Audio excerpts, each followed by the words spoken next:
마태복음서 5장 1절 2절. 그분께서 무리들을 보시고 산에 올라가 앉으시니 그분의 제자들이 그분께 나오매 그분께서 입을 열어 그들을 가르쳐 이르되. 아멘. 참 세상이 아주 지금 무서운 속도로 망가지고 있습니다. 이번에 여러분 아시죠? 그 프랑스에서 올림픽 개막한 거, 개막식 소식을 들으니까 이건 뭐 가관이더군요. 완전히 트랜스젠더 어젠더 가지고 처음부터 끝까지 아주 이걸 덮어 씌웠다고 그렇게 여러 군데에서 말을 하더라고요. 그리고 그런데 그 아이들을 동원을 하고요. 뭐 심지어는 기괴한 모습으로 나와서 춤도 추고 심지어는 성기도 드러내고 그랬다고 합니다. 하여튼 희한한 세상이 되었습니다. 그리고 더 문제는 신성 모독하는 그런 내용들이 자꾸 나온다고. 가장 대표적인 게 예수님의 최후의 만찬을 그림처럼 사람들을 그렇게 배치해가지고 가운데 예수님 위에 그 트랜스젠더들을 전부 그렇게 배치를 했는데 가운데 예수님 그걸 표시하기 위해서 그 트랜스젠더의 머리 위에다가 그 후광을 만들어서 세우는 뭐 그런 일들.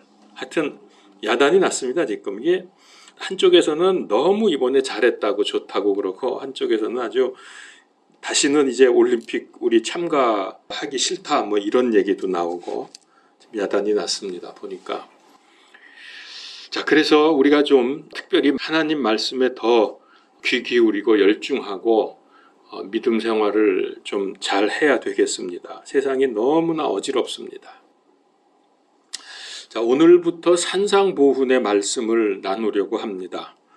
대략 이렇게 훑어보니까 5장, 6장, 7장이죠. 이 석장을 하는데 시간이 좀 꽤 걸릴 거라고 생각이 됩니다. 그러나 계속해서 이것만 하지는 않겠습니다. 사이사이에 다른 말씀들도 때때로 이렇게 해가면서 진행을 하고 그때 상황에 따라서 진행을 하도록 하겠습니다. 이 산상보훈이 마태복음서 5장, 6장, 7장에 이렇게 모아져 있는데 누가복음서에도 이 비슷한 말씀이, 그러니까 이 내용이죠. 이게 6장으로 해서 11장, 16장 쭉 이렇게 조금씩 넓게 퍼져 있습니다. 누가복음서는. 근데 이제 제가 뭐 이 얘기를 할까 말까 하다가 이제 집어넣는데 왜냐하면은 별로 그렇게 중요한 건 아닙니다. 중요하진 않지만 이 부분에 대해서 말이 많아요. 그리고 하나님의 말씀이라고 믿지 못하고 의심하는 경우도 있습니다. 그래서 중요한 건 아니지만 간략하게 이 마태복음서하고 누가복음서에 있는 그 차이점에 대해서 말씀을 드리고 그런 하나님 말씀에 의심을 갖는 것을 좀 우리가 해결을 하려고 합니다. 마태복음서는 지금 오늘 본문을 본 대로 산에 올라가서 우리 주님께서 말씀을 하셨다고 했습니다. 산 위에서 말씀하신 거죠. 반면에 누가복음서는 평지에서 하신 말씀으로 되어 있습니다. 그리고 이제 내용도 조금씩 차이가 있어요. 뭐 근본은 같지만은 약간씩 좀 차이가 있는 부분이 있고요. 그래서 사람들이 의문을 갖습니다. 이 성경이라는 게 이게 어떤 게 둘 중에서 어떤 게 맞냐? 그러다 보면은 이거 사람이 편집해서 만들어낸 말이 아니겠느냐? 이런 식의 의심을 한다는 거예요. 이런 종류의 내용 의심들이 성경에 많이 있습니다. 이게 그 중에 하나인데, 자, 그래서 그 부분을 좀 말씀을 드릴 생각인데요. 유대인들이 지키는 하나님의 율법을 모세가 어디서 받았죠? 시내산에 올라가서 거기서 받았죠. 그래서 산 위에서 받았다고 하는 마태복음서의 내용하고 평지에서 말씀하셨다는 누가복음서의 말씀이 이게 어떻게 조화가 되느냐면 이건 아무 문제가 사실은 아닙니다. 여러분 산 위에 올라가다 보면은 등산 안 한 사람들은 뭐 오해를 할지 몰라도 등산만 조금만 해보면 산에 올라가다 보면 평평한 데가 많이 있어요. 올라가면서 능선도 평평한 부분 많이 있고 근데 뭐 한 곳에는 산 위라고 그랬고 한 곳에는 평지라고 했다고 해서 이게 다른 데다 서로 사람의 글로 사람의 생각으로 썼다라고 말을 하는 건 잘못입니다. 근데 그거를 산 위라고도 표현할 수 있고 평지라고도 표현할 수 있다는 거죠. 그럼 왜 그런 차이를 냈냐 하면은 대상이 다르고 복음서를 쓴 관점, 목적이 다르기 때문에 그런 거지, 둘 중에 하나는 맞고 하나는 틀린 게 아닙니다. 아무 문제가 되질 않습니다. 자, 그래서 마태가 이걸 산 위에서 말씀하셨다고 한 것은 모세하고 연결시켜 보면은 우리가 금방 이해가 됩니다. 모세가 시내산 위에 올라가서 하나님의 말씀을 받았죠. 그리고 또 모세가 말하기를 나와 같은 대언자를 하나님께서 보내실 거다, 일어날 거다라고 하는 그런 말을 한 적이 있습니다. 신명기에 보면은. 자, 그러면 우리가 이것을 볼 때에 모세가 율법을 받을 때 산 위에 올라가서 하나님으로부터 받았거든요. 근데 이 하나님, 율법을 주신 하나님이 지금 사람으로 오셨단 말이에요. 율법은 구약의 율법이고 지금 여기서 산상보훈을 주시는 것은 이건 이제 하늘 왕국의 율법 혹은 하늘 왕국의 헌장인데, 모세가 올라가서 그것을 받았던 것처럼 제자들이 산 위에 올라가서 이 산상보훈, 이 중요한 내용을 받았다는 것을 이렇게 대비시키기 위해서 마태는 산 위에서 말씀하셨다라고 이렇게 기록을 한 것이죠. 그러니까 바로 그 하나님, 율법을 주신 하나님이 바로 이 예수님이다. 지금 너희들이 눈으로 보고 있는, 너희들이 알고 있는 예수님이 바로 그분이다라고 하는 것을 강조하기 위해서 산 위에서 주셨다고 말씀을 하는 거죠. 그리고 이제 마태복음서는 유대인들을 대상으로 썼기 때문에 바로 모세하고 연결을 시키는 겁니다. 그러나 누가복음서는 대상이 누구죠? 누가복음서는 누가가 쓸 때 이방인들에게 이 복음을 전하기 위해서 썼습니다. 그래서 이방인들을 대상으로 썼기 때문에 굳이 산 위라고 할 필요가 없었던 거예요. 산에 올라갔지만은 평평한 데서 말씀하셨으니까 평평한 데라고 표현을 한 것뿐이죠. 자, 산상보훈은 구약의 율법의 진정한 의미가 무엇이냐를 우리에게 알려준 겁니다. 우리는 율법을 보면 어떻게 생각합니까? 아, 이거 딱딱하고 재미없고 지키기도 힘들고 이런 식으로 어떻게 하나님을 믿나 하는 생각이 들 정도로 율법은 우리에게 부담을 줍니다. 그 내용 자체가. 그러나 예수님께서 오셔서 그분께서 공생애를 통해서 특별히 산상보훈의 내용을 통해서 이 율법의 의미가 무엇이며 어떻게 완성할 수 있는가를 알려주신 겁니다. 그런 의미에서 이게 대단히 중요합니다. 모세에게 율법을 주신 우리 주님께서 이제는 친히 세상에 육신으로 오셔서 자기가 직접 제정한 율법을 스스로 우리에게 완성시키는 것을 보여주신 거죠. 그런 의미에서 산상보훈을 안다고 하는 것은 매우 중요합니다. 그러니까 율법의 진정한 의미는 예수님의 공생애로 보여주셨습니다. 율법을 어떻게 완성하는가를 예수님이 보여주신 거예요. 그 중에서 산상보훈이 핵심이라는 말입니다. 그리고 예수님의 십자가와 부활을 통해서 이 율법을 완성시켜 주셨어요. 뒤집어 말하면은 예수님이 십자가에서 다 이루었다라고 말씀하시기 전까지 율법은 미완성이었습니다. 근데 그도 그럴 것이 사람이 아무리 열심히 지킨다고 해도 율법을 완성할 수 없기 때문입니다. 갈라디아서 3장 24절에 보면은 율법은 우리를 그리스도께로 인도하는 훈육 선생이다 그랬습니다. 개역에서는 이거 몽학 선생이라고 그랬죠. 예. 훈육 선생. 그러니까 이거는 본체가 아니에요. 그리고 25절에 가면은 그러나 믿음이 온 뒤에는 우리가 더 이상 훈육 선생 아래 있지 아니하도다. 그러니까 율법 밑에 있지 않다고 분명히 말씀을 하셨어요. 그러니까 여기서 믿음은 예수 그리스도로 우리가 보면 됩니다. 그러니까 예수님께서 온 뒤로 우리는 더 이상 훈육 선생 아래, 즉 율법 아래 있지 아니하도다. 그럼 우리에게 필요한 것은 이제 율법을 지키는 게 아니라 믿음이라는 거죠. 그 말씀을 하신 겁니다. 자, 그래서 마태복음서 5장 17절에 보면 이렇게 말씀하셨습니다. 내가 율법이나 대언자들의 글을 폐하러 온 줄로 생각하지 말라. 나는 폐하러 오지 아니하고 성취하러 왔노라. 그러면서 어떻게 율법을 성취하는지 몇 가지 예를 말씀하셨어요. 거기 쭉 보면은 잘 아시죠? 살인이 어떤 것인지, 또 간음, 결혼, 맹세, 이웃 사랑, 원수 사랑, 이런 것들을 예로 율법을 어떻게 성취하고 완성시킬 수 있는지를 우리에게 분명히 보여주셨다는 말입니다. 그래서 산상보훈을 바로 이해하려고 하면 반드시 구약의 율법과 비교해서 볼 필요가 있습니다. 산상보훈의 내용이 뭐 좋다, 그래서 이것만 따로 떼어가지고 자꾸 그걸로 해석을 해서는 정확한 의미를 알 수가 없고요. 율법과 연결을 시켜야 된다는 거죠. 모세가 산 위에서 율법을 받은 것처럼 예언된 대언자이신 예수님도 산 위에서 산상보훈을 주셨습니다. 그리고 모세를 통해서 주어진 율법이 예수님을 통해서 성취되고 완성되었습니다. 율법에서 핵심이 뭐죠? 핵심을 모아놓은 걸 뭐라 그러죠? 십계명이죠. 십계명. 하나님께서 십계명을 주실 때, 모세에게 주실 때 어떻게 주셨습니까? 돌판에다가 십계명을 새겨서 주셨죠. 그런데 지금 여기 산 위에 올라와서 예수님이 제자들에게 이 산상보훈을 줄 때는 돌판에 뭐 써서 이렇게 주신 게 아니라 말씀으로 하셨어요. 말씀으로.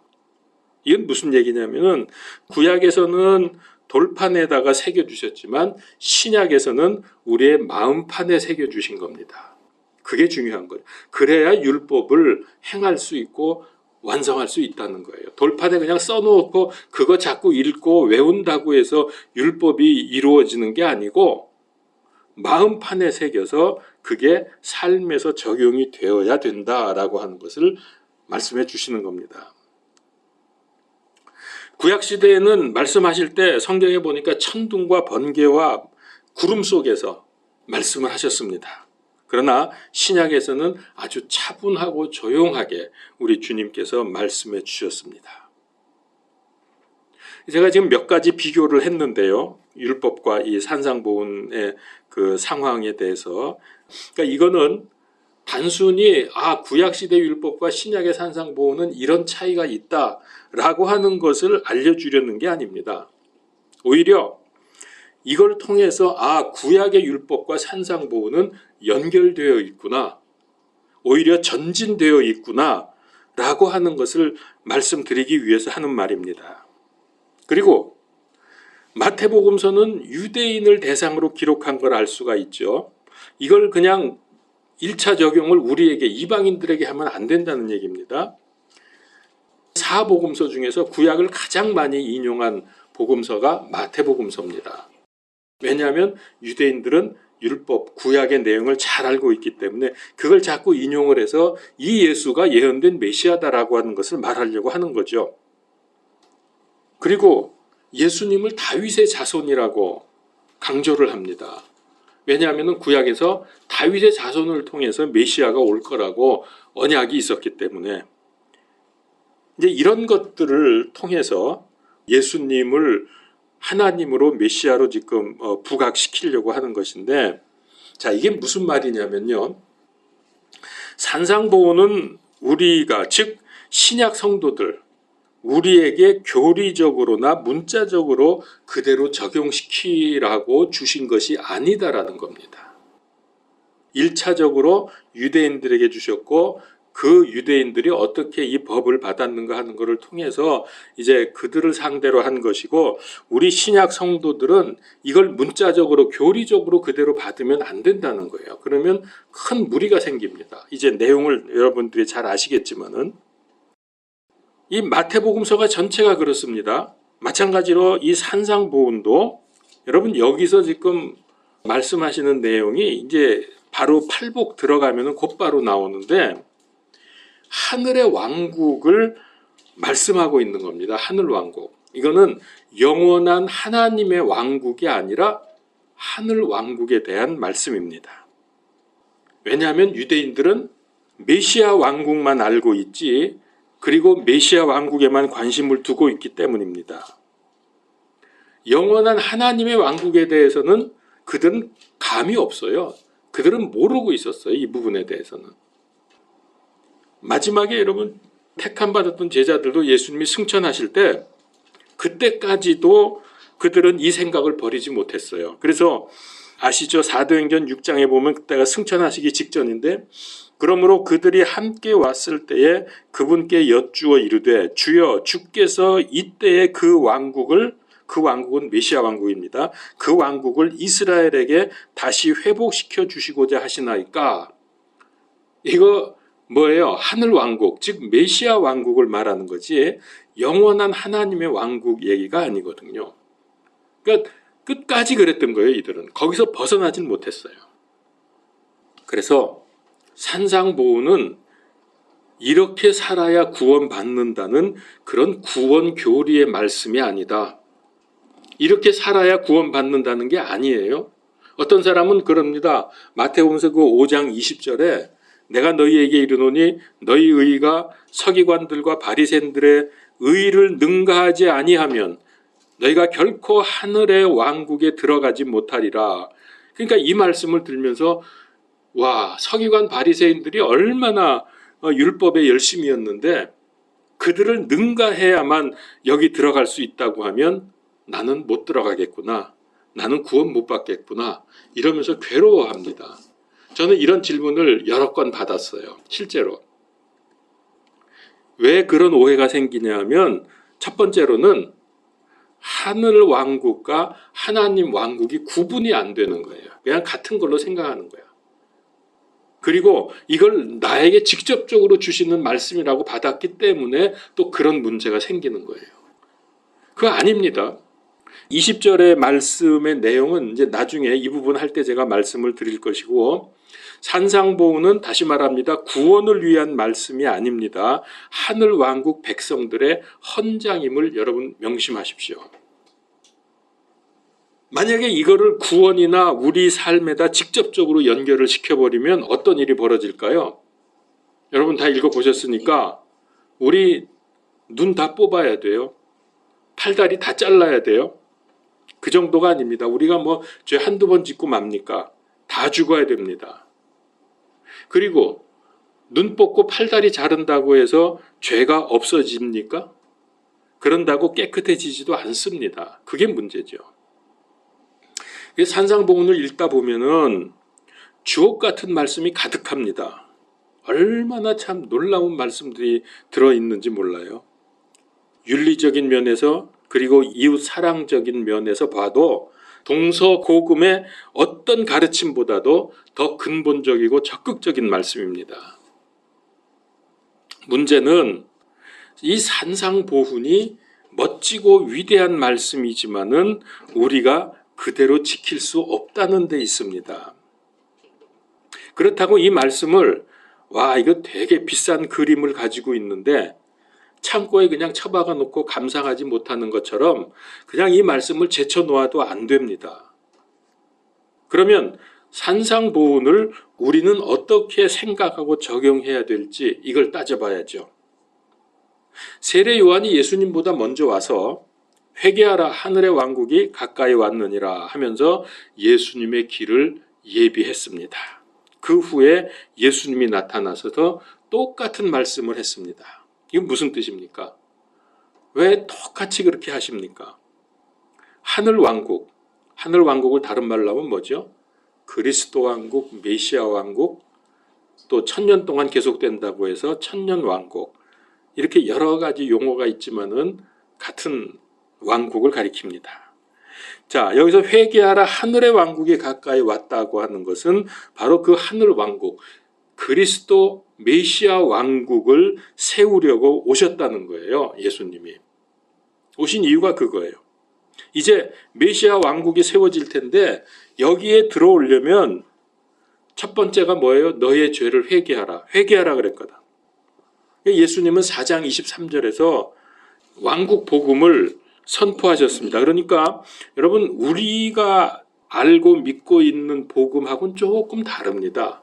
우리는 은혜의 복음, 은혜 시대에 사는 은혜의 복음으로 구원받은 사람이고, 지금 예수님이 오셔서 회개하라 하늘 왕국이 가까이 왔느니라, 이것은 왕국 복음이거든요. 왕국 복음을 선포하셨고 그것은 자기의 왕국, 즉 메시아 왕국을 세우기 위해서 선포하시는 복음입니다. 이건 은혜의 복음하고는 조금 다릅니다.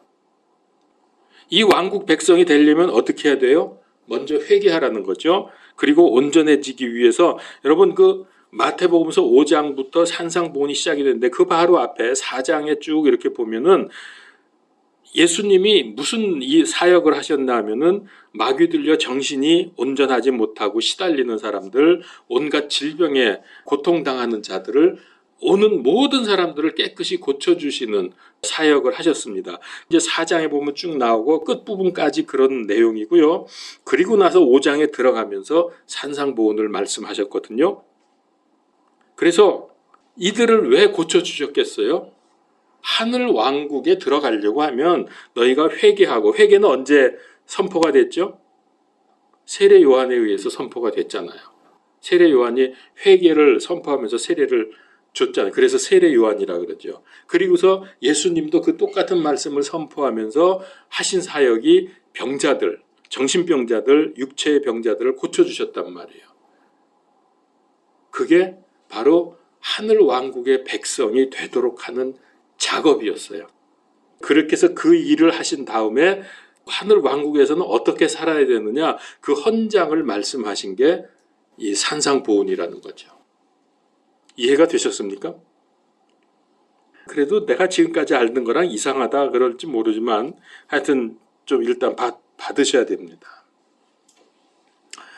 자, 그렇게 해서 산상보훈이 선포가 되는데요. 근데 이 내용을 보면은 우리에게는 지킬 수 없는 높은 수준이다 이거죠. 특별히 윤리적인 면에서. 그러면 지킬 수 없는 것을 왜 주님께서 말씀하셨을까요? 여기서는 불가능할지 몰라요. 그러나 이거는 뭐라고요? 하늘 왕국의 헌장이잖아요. 그 왕국에서는 가능합니다. 우리에게 지키지 못할 것을 주셔가지고 우리에게 겁주고 정신 차리라고 막 혼내주고 이러려고 말씀하시는 게 아니라 그 메시아 왕국 안에서는 이게 가능하다는 거예요. 왜 그럴까요? 마귀는 그때 이 세상에 없습니다. 어디가 있어요? 무저갱에 1000년 동안 잡혀 있는 거예요. 그 기간 동안에 이 땅 위에서는 메시아 왕국이 진행이 되고 그래서 거기서는 산상보훈이 가능하다는 거죠. 이런 거를 말씀해 주신 성경 구절을 보도록 하겠습니다. 마태복음서 22장을 찾아보십시오. 혼인잔치의 비유라고 되어 있죠. 1절부터. 예. 자, 그런데 2절을 보니까 비유로 말씀하여 이르시되 그러면서 2절에 하늘의 왕국은 여기 하늘 왕국을 설명하십니다. 마치라고 하는 건 뭐죠? 그 다음에 나오는 비유 이야기가 하늘 왕국을 설명해 주는 거죠. 마치 자기 아들을 위해 혼인잔치를 베푼 어떤 왕과 같으니라. 자, 그래서 이제 제가 뭐 이걸 쭉 다 읽질 않고 그냥 제가 쭉 설명을 드릴 테니까 성경을 보면서 설명을 들으시면 되겠습니다. 처음에 종들을 보냈습니다. 이 왕이 종들을 보내서 초대받은 사람들을 불렀습니다. 그런데 오질 않았어요, 이들이. 자, 이건 무슨 얘기냐면 처음에 종들을 보냈다는 것은 구약의 대언자들, 하나님께서 대언자들을 보내서 너희들 우상 숭배하지 말고 범죄하지 말고 내게로 오라, 돌아오라. 그래서 이 잔치자리에 초대를 해서 하기 위해서 대언자들을 보냈습니다. 그리고 그 초대받은 자들은 유대인들이죠. 근데 이들이 안 왔단 말이에요.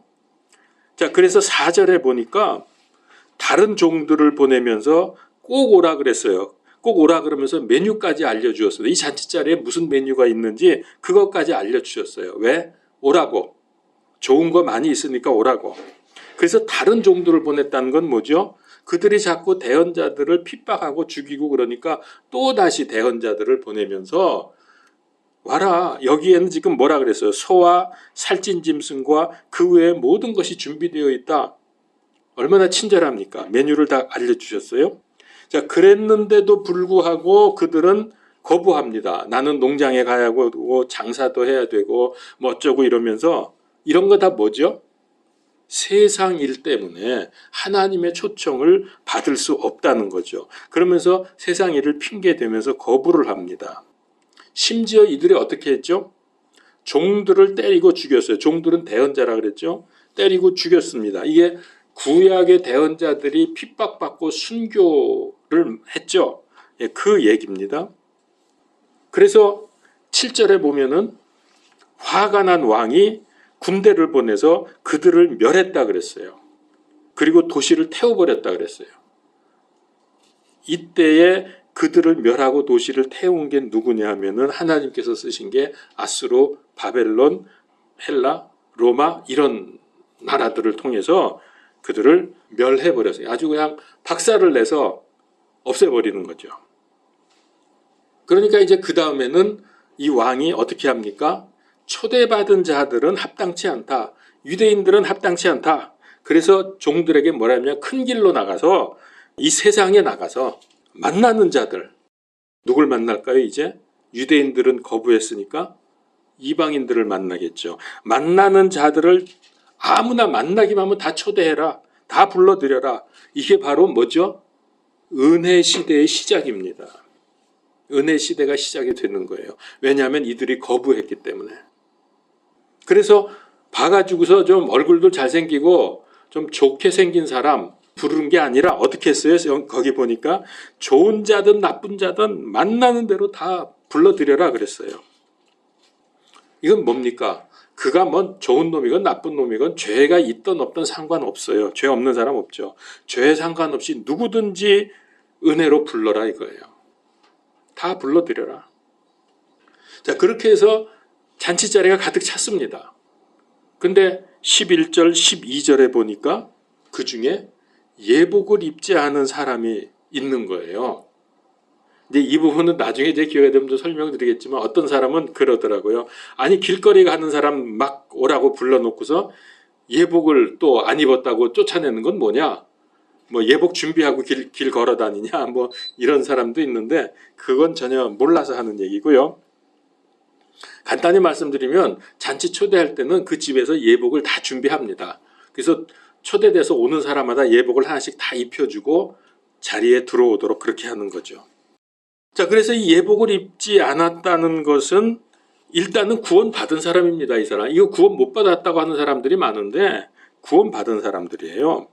왜냐하면은 일단 잔치 자리에 들어온 사람이고 그 다음에 예수님이 거기 보면은 친구여 하고 말합니다. 그를 향해서 친구여 네가 어찌하여 예복을 입지 않았느냐 이렇게 묻거든요. 예수님이 불신자 멸망당한 사람인데 친구여라고 말씀하지 않습니다. 그리고 잔치 자리에도 못 들어오고요. 그러면 이 사람은 어떤 문제가 있느냐? 믿음 생활 하는데 그러니까 초청을 받아서 들어왔는데 믿음 생활에 문제가 있었던 거예요. 그래서 이런 사람은 구원은 받았지만 잔치 자리에 들어오지 못하고 쫓겨나서 단련을 받는 거죠. 이렇게 해서 은혜 시대가 열렸고 지금 우리는 이 시대, 은혜 시대의 사람들입니다. 이것이 다니엘서의 마지막 한 일회가 아직 시작되지 않은 이유예요. 잘 아시죠? 원래 그냥 계속해서 71회가 진행이 돼야 되는데 마지막 한 일회가 다니엘서에 보면은 진행이 안 되고 밀렸단 말이에요. 왜 그래요? 바로 이 일 때문에 유대인들이 거부해서 하늘 왕국의 건설이 뒤로 미루어졌단 말입니다. 그리고 그 공백 기간이 은혜 시대로 채워지는 거예요. 그게 자꾸 지금 우리 시대입니다. 근데 이 은혜 시대가 지금 거의 끝났잖아요. 다 이제 마지막 때가 됐잖아요. 그래서 마지막 때라서 이제 우리 주님께서 공중 재림을 하시면 은혜 시대는 끝나고 무슨 시대가 시작이 돼요? 대환란, 환란 시대. 환란 시대가 오는 거예요. 이제 그게 얼마 남지 않았다는 거예요. 그때 받는 그 환란은 온 세상 사람들이 다 당할 고통이지만은 특별히 유대인들에게 초점이 맞추어져 있습니다. 이들이 하나님의 초청을 거부했기 때문에 그러나 하나님은 한 번 선택하시면 절대로 버리지 아니하시는 분입니다. 그래서 그들을 잔치 자리에 들어오도록 참여시키기 위해서 엄청난 환란이 일어나는 거예요. 그러다가 드디어 그들이 견디지 못하고 환란기에 주님 앞에 엎드리게 되면, 예수님을 메시아로 인정을 하게 되면 그들이 들어오게 되고, 그러면 그때 이 환란기가 끝납니다.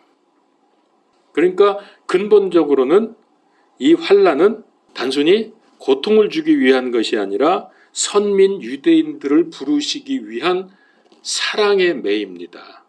사랑의 매를 치는 게 이 환란기거든요. 단지 심판만 있는 게 아니라는 거예요. 그리고 이제 이렇게 해서 환란이 끝나면은 그 다음에는 무슨 시대가 시작이 돼요? 메시아 왕국, 즉 하늘 왕국, 마태복음서에서 계속 강조하고 있는 하늘 왕국 시대가 시작이 됩니다. 자, 그러니까 이에 따라서 산상보훈은 유대인들이 지도자가 되는 메시아 왕국을 세우기 위한 거죠. 그래서 그 헌장을 발표한 것이고요. 이 왕국 백성이 되기 위해서 자격을 말씀하셨는데, 그 자격이 뭐냐면 아까 그 5장 20절에서 내가 너희에게 이르노니 너희 의가 서기관들과 바리새인들의 의를 능가하지 아니하면 너희가 결코 하늘 왕국에 들어가지 못하리라. 자, 이거는 이방인들, 우리들에게 하신 말씀이 아니라 유대인들에게 하신 말씀이 확실합니다. 우리 보고 너희는 서기관 바리새인들보다 나아야 된다 이렇게 말씀하실 수 없는 거죠. 그래서 다시 말하지만은 이것은 은혜 시대의 구원을 받도록 하기 위해서 하신 말씀이 아니다. 이게 분명해야 됩니다. 이것 가지고 겁주는 분들이 꽤 많습니다. 이 봐라, 이렇게 안 하면은 하늘 왕국에 들어올 수 없다 그랬는데 너네 지금 사는 게 그 꼴이 뭐냐 뭐 이러면서 겁을 팍팍 주거든요. 아닙니다. 그렇게 해서 또 뭐 소화불량 걸리고 그러면 안 돼요. 자, 그러면 은혜 시대에 믿음으로 구원받은 이방인들, 우리지요. 우리는 산상보훈의 말씀을 어떻게 우리에게 적용을 할 수 있을까? 이게 중요한 거죠. 아까도 말씀드렸지만 당연히 우리와 상관없다고 무시하면 안 됩니다. 먼저 산상보훈은 그리스도 왕국의 헌장인 것을 알고 우리도 이 말씀을 믿음 생활의 표준으로 삼아야 합니다. 이게 중요합니다. 이 말씀을 제껴놓아도 안 되고 이 말씀을 그대로 문자적으로 교리적으로 적용해도 안 되고 어떻게 해야 된다고요? 믿음 생활의 표준으로 받아들여야 합니다. 다시 말하면 산상보훈의 내용을 믿음 생활의 목표로 정하라는 거예요. 목표로 삼고 성화되어 가야 한다는 말입니다. 분명한 목표가 없으면 방황하고 혼란해지기 때문입니다. 목표 없이 그냥 나 믿었어 그리고 왔다 갔다 교회 왔다 갔다 하고 뭐 믿었는지 안 믿었는지 모르고 이런 사람 좀 많습니까? 그러지 말고 산상보훈의 내용이 우리 신앙의 성화의 목표다라고 하는 것을 딱 정해야 됩니다. 물론 우리는 이 목표에 도달할 수 없기 때문에 어떻게 해야 돼요? 전적으로 예수 그리스도 십자가의 은혜를 의지해야 합니다. 십자가의 은혜를 구해야 합니다. 그러면서 우리는 이 목표를 향해서 가는 거죠. 왜 그렇게 해야 되냐 하면 우리의 노력이나 무슨 교육이나 훈련으로 이게 되지 않기 때문이에요. 오직 하나님의 은혜를 의지해야 되는 거예요. 산상보훈의 말씀을 추구하는 삶을 살려면은 수고하거나 노력해서 되는 게 아니라 기억해야 될 성경 구절이 있습니다. 그게 바로 예수님의 십자가의 은혜를 구하는 건데요. 고린도전서 15장 31절.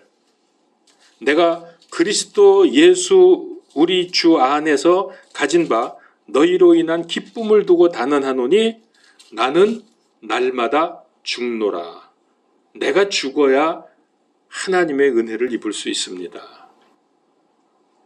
갈라디아서 2장 20절. 내가 그리스도와 함께 십자가에 못 박혀 있으나 그럼에도 불구하고 사노라. 그러나 내가 아니요 그리스도께서 내 안에 사시느니라. 이거죠. 그러니까 이런 자세로 뭐 이외에도 많이 있습니다. 아시지만은 누구든지 나를 따르려거든 자기를 부인하고 자기 십자가를 지고 나를 따를지니라 하셨거든요. 그러니까 이런 겁니다, 전부.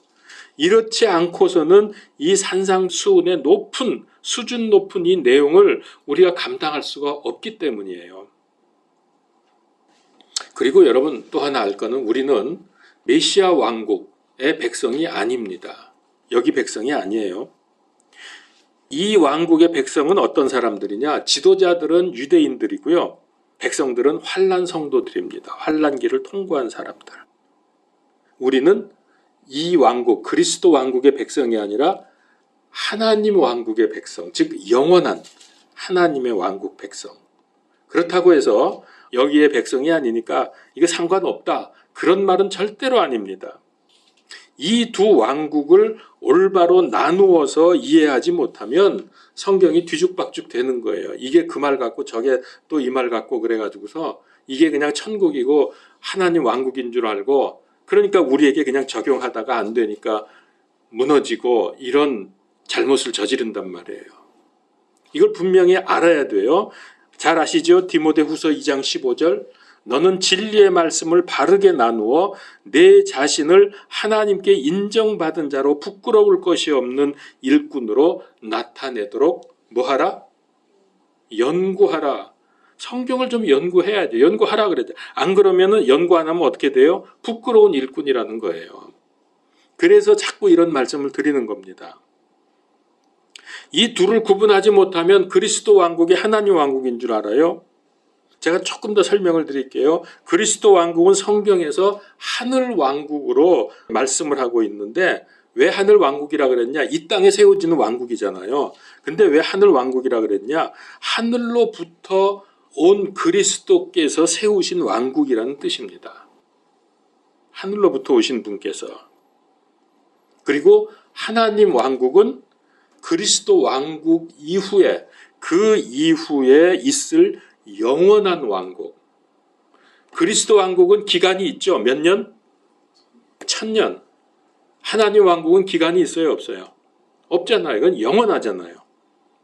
이 차이를 분명히 아셔야 됩니다. 그리스도 왕국은 이 땅에서 세워질 거고 영원한 왕국은 다 그 불타 없어집니다. 그 원소가 뭐 다 없어진다고 나오죠. 베드로서에 보면은 그 체질이 다 그냥 녹아버리고 그렇게 해서 이제 다시금 새 하늘과 새 땅에서 진행되는 영원한 왕국을 하나님의 왕국이라고 합니다.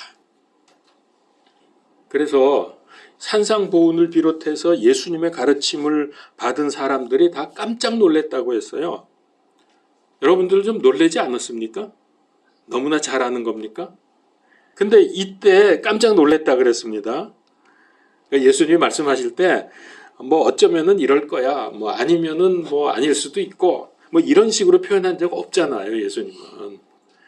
예수님은 말씀하실 때 내가 너희에게 이르노니 딱 이렇게 단언하셨거든요. 근데 그 말씀을 받으면 성경에 보니까 그 마음이 뜨거워졌다 그랬어요. 그리고 영적 세계가 열리고 영적인 각성이 일어났습니다. 그러니까 사람들이 깜짝 놀랄 수밖에 없는 거예요. 이미 12살 때 예수님이 성전에서 박사들과 대화를 했는데 다들 깜짝 놀랐다 그랬어요. 또 마태복음서 13장 54절에 보면은 자기 고향으로 들어가사 그들의 회당에서 그들을 가르치시니 그들이 깜짝 놀라 이르되 이 사람이 어디서 이 지혜와 이런 능력 있는 일들을 얻었느냐. 뭐 이외에도 깜짝 놀란 경우들이 더 있습니다. 그런데 우리도 놀랍니다. 왜 놀라요? 율법의 해석으로부터 해가지고서 그 사랑을 실천하고 적용하는 데까지 그 말씀이 쭉 나오는데 정말 놀랄 말씀으로 가득합니다. 자, 우리가 이렇게 놀랄 정도면 그 당시에 유대인들, 특별히 바리새인들, 서기관들이 얼마나 놀랐을까요? 자기들 생각하고 완전히 달랐거든. 일반적으로 가난하고 애통하는 사람은 저주받은 삶이라고 생각하고 있었는데 예수님은 그들이 복이 있다고 했어요. 모세가 가르쳐준 결혼에 관해서도 내용을 뒤집으셨습니다. 맹세도 하지 말라고 했고 재물보다 중요한 게 화해라고 하셨어요. 이런 것들이 그들을 놀라게 했던 거죠. 출애굽기 21장 24절 25절에 보면은 눈은 눈으로, 이는 이로, 손은 손으로, 발은 발로, 화상은 화상으로, 상처는 상처로, 매는 매로 갚을지니. 이런 말씀이 몇 번 더 나옵니다. 율법에. 그런데 예수님의 가르침은 달라도 너무 달라요. 오른밤을 치면 다른 밤도 돌려대라. 원수를 미워하라 대신에 원수를 사랑하라. 그런데 이런 삶이 율법을 성취하고 완성하는 것이라고 못을 박으신 거죠. 그래서 산상보훈이 율법의 내용을 알려주시고 완성하고 성취한 거다. 그렇게 말씀을 드린 겁니다. 예수님이 그렇게 말씀하셨는데 예수님이 권위가 있으셨잖아요. 그러니까 어떻게 함부로 반박도 못합니다. 자기들 생각하고 다르니까 죽이려고 하는 마음밖에 없었던 거예요. 비겁하죠. 그런데 예수님이 어땠어요? 말씀을 하시는데 그 말씀은 무슨 말씀이냐면 우주를 창조하신 말씀, 그 능력으로 말씀하시니까 얼마나 놀라고 항변할 수가 없겠습니까? 그때 이 놀라운 말씀을 들은 사람들의 수가 얼마나 됐을까요? 이 산상보훈의 말씀을 들은 사람이 얼마나 됐을까? 4장에 보면, 아까도 말씀드린 4장에 보면 끝부분에 문제의 사람들, 병자들 고쳤습니다. 그리고 4장 25절에 보면은 큰 무리가 그분을 따르더라 그랬어요. 큰 무리가. 그런데 5장 1절을 보세요. 그분께서 무리들, 이 큰 무리죠. 무리들을 보시고 이제 산에 올라가 앉으시니 그분의 제자들이 그분께 나와왔다 그랬어요. 그러면 어떻게 되는 거예요? 무리하고 제자는 다르죠. 제자는 아주 소수입니다. 몇 안 됩니다. 그러니까 무슨 얘기예요? 갖가지 병을 고치고 뭐 이렇게 기적을 일으키고 그럴 때는 수많은 사람들이 몰려들었는데 이제 차분히 앉아서 말씀을 전하니까 안 오는 거예요. 소수만 오는 거예요. 소수만. 지금도 마찬가지입니다.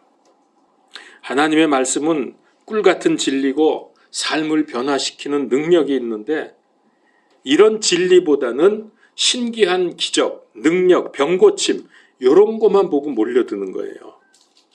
능력의 원천인 말씀보다 결과에만 관심을 갖는 이런 어리석음을 보는 거죠.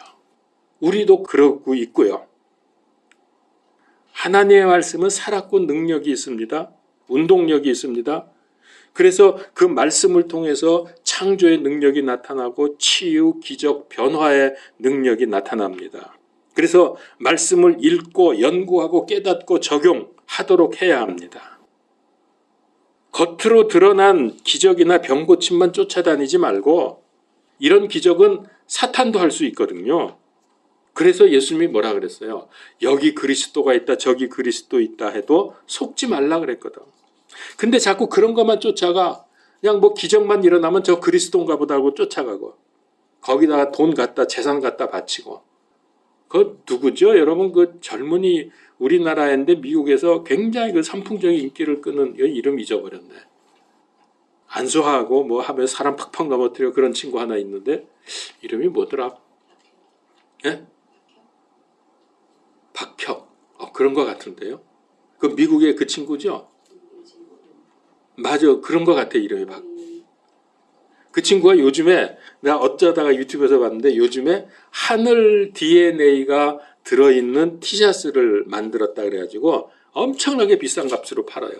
티셔츠에 하늘 DNA가 들어있대요. 하여튼 거기에 또 그렇게 사람들이 열광하면서 그걸 그렇게 사요. 그거 바보라고 해야 돼요. 뭐라고 해야 돼요.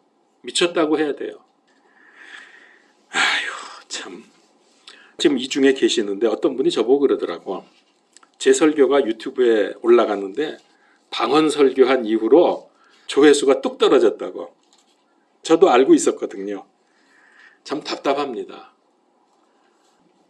여러분 성경의 근거에서 모든 거 판단해야 되고 성경의 근거에서 살아야죠. 저기 그리스도 있다 쫓아다니지 마세요. 말씀에 초점을 맞추어 믿음 생활 합시다. 신기한 기적, 치유, 환상 좇지 마십시오. 자, 이제부터 산상보훈의 말씀을 이제 앞으로 쭉 나눌 텐데 기적이 아니라 말씀이 우리를 변화시키고 새롭게 하고 믿음을 성장시키고 올바르게 믿음 생활하는 그런 은혜와 능력을 누리시기 바랍니다. 말씀의 우선순위를 두세요.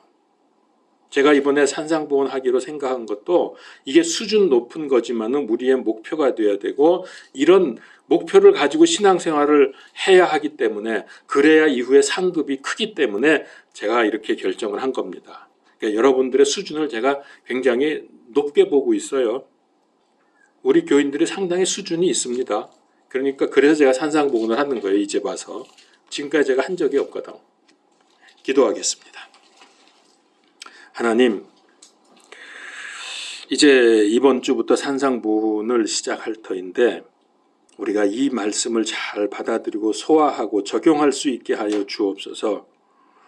분명한 목표를 가지고 전진하는 우리 생명빛교회 성도님들 다 되게 하시고 이 세상의 악한 것들에게 속지 않게 우리에게 판단력과 믿음을 더하여 주시옵소서. 예수 그리스도 이름으로 기도하옵나이다. 아멘.